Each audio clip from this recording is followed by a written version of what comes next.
सत्कर्मामध्ये व्यस्त असतो, चांगली कृत्ये करण्यात, सत्कार्यामध्ये सदैव व्यस्त असतो.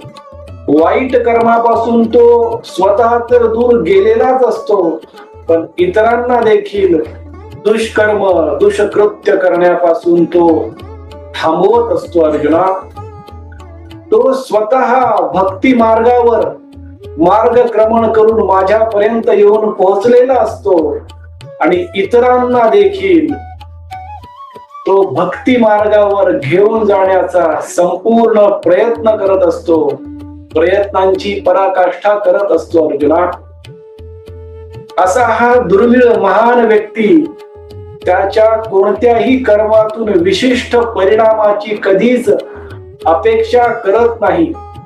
कोणत्याही कर्मफळाची अपेक्षा न ठेवता